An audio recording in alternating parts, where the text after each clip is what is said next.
காதலும் சில கேள்விகளும் பகுதி 4 அரசியல் தெளிவு பெற கேள்வி 1. குடும்பம்ங்கிற அமைப்பு தான் எல்லா பிரச்சனைக்கும் காரணம் இல்லையா? இந்த கேள்விக்கு குடும்பம் எனும் அமைப்பை மட்டுமே குறை சொல்லி தப்பித்து விட முடியாது என்கிறார் தோழர் ராஜசங்கீதன். குடும்பம் சமூகத்தின் அடிப்படை அலகு என படித்திருப்போம். அதாவது எல்லா மனிதர்களுக்கும் பொருளாதார வழியை ஏற்படுத்தி கொடுப்பதற்கான ஒரு அலகு. உதாரணமாக, நீங்கள் ஒரு குடும்பத்தில் பிறந்திருப்பீர்கள். உங்களின் பெற்றோரின் வழியாக வருமானம் வந்து உங்களின் உணவு, கல்வி முதலிய வளர்ப்பு விஷயங்களுக்கு பயன்படுத்தப்பட்டிருக்கும்.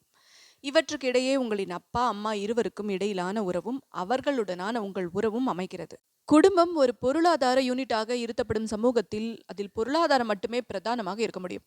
அதை சார்ந்துதான் அதற்குள் நிலவும் உறவுகள் இயல்பாகவே அமையும். இவற்றுக்குள் தான் மனித சமூகத்தின் விடியலாக நாம் நினைக்க விரும்பும் காதல், தாய்மை, அன்பு, நேயம், பாசம் முதலிய விஷயங்கள் சிக்கி கிடக்கிறது. இப்போது சொல்லுங்கள், இங்கு குடும்பம் பிரச்சனையா அல்லது குடும்பத்தை பொருளாதார யூனிட்டாக உருவாக்கி இருக்கும் சமூகமும் அரசும் பிரச்சனையா?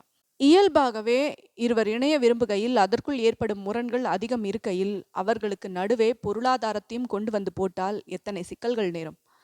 என் காதலியை நான் காதலிக்கவோ, என் மனைவியை காதலிக்கவோ, என் தந்தையின் அறிவை கிரகிக்கவோ, என் தாயின் அன்பை தூய்க்கவோ வாய்ப்பு கொடுக்காமல் என் வருமானம் இடையூறு செய்கையில் நான் என்ன செய்வது?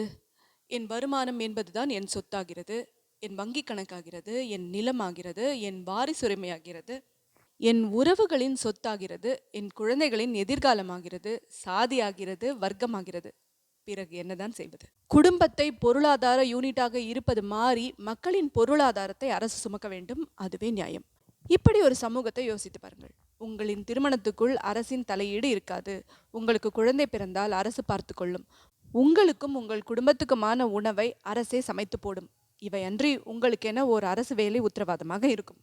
அப்போது உங்கள் திருமணம் பிரச்சனையாக இருக்காது, குடும்பம் சிக்கலாக இருக்காது, காதல் கசக்காது, உறவுகள் சுமையாக இருக்காது இல்லையா?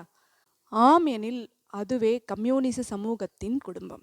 கட்டுரை தொடர்கள், நாவல்கள், சிறுகதைகள், பெண் ஆளுமைகளின் அதிரடியான நேர்காணல்கள், பெண்களை பற்றிய சுவாரஸ்யமான சிறு சிறு தகவல்கள் வரிசையாக உங்களுக்கு வந்துட்டுருக்கு. ஹேர் ஸ்டோரிஸ் தமிழ் மற்றும் ஹேர் ஸ்டோரிஸ் ஃபேக்ட்ஸ் சேனல்களை சப்ஸ்கிரைப் செய்து எங்களுடன் இணைத்திருங்கள். நன்றி.